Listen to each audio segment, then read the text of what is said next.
So, full disclosure, this was supposed to be a Zelda review, but my recording got all messed up and then I got bored with Zelda after starting out again and started playing Ravenlok. Here's a review of what I thought will be baby's first Soulslike.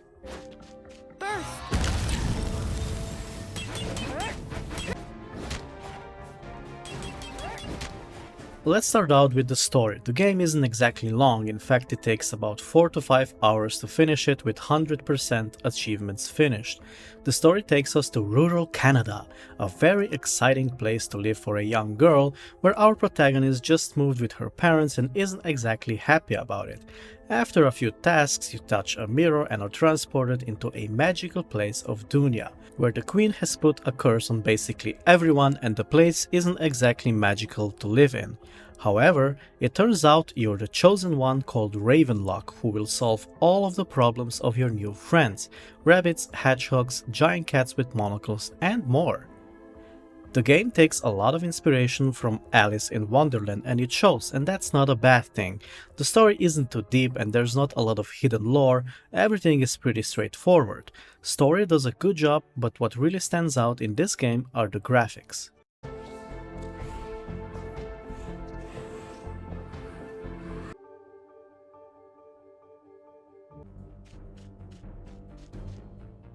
The graphics are kind of a mix between full and voxel graphics, and they're really nice.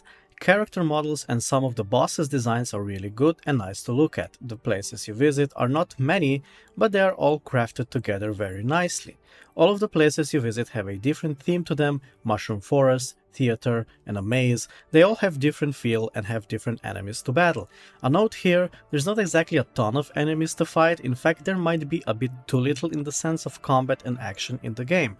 I really like the design of the friends you meet throughout the game too: the mouse chef who wants a special dessert, the rabbit who helps you throughout the game from a safe distance, and a serpent caught in the nightmare. The graphics overall make a good job of making all of the places you visit seem a little bit whimsical and a little bit dark at the same time.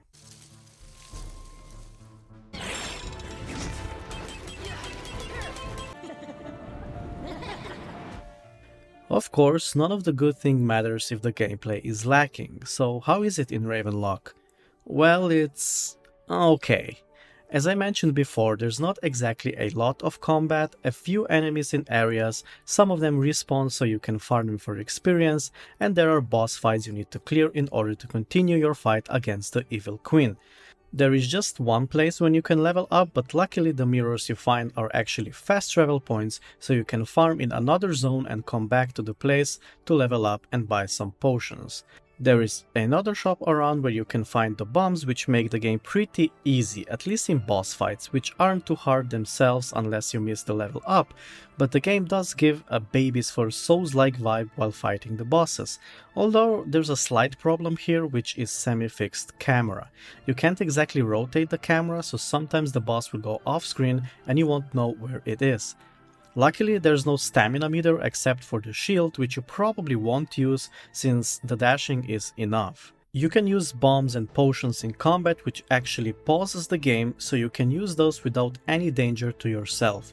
Bombs are pretty powerful and money is very easy to come about, so you'll be stocked extremely well, and that can make bosses trivial. All of them. There's also some neat hats you can wear. They are just a cosmetic though and don't offer any stat increase. Other than that, there's not much else except collecting some dolls for 100% achievements. All of the puzzles you solve are pretty easy, except a few of them which don't really tell you where to search for clues or where to look, so you can run around in circles for some time. Nothing too bad though. All in all, the combat is very easy and kind of lackluster, even with the 4 skills you get throughout the game, and puzzles aren't exactly hard to solve. It's not that the gameplay is bad, it's just not on the level of everything else in the game, but it is fun enough to make you want to continue.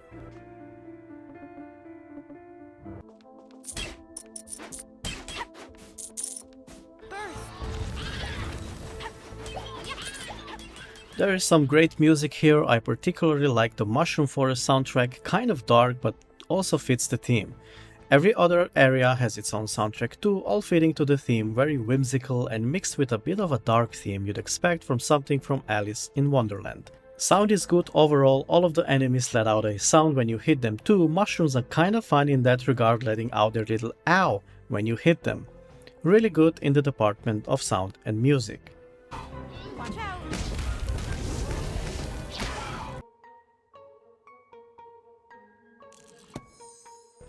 Ravenlok is a very surprising game, one you wouldn't expect it would hold your interest at first glance maybe, but it does so and it's very fun experience all around.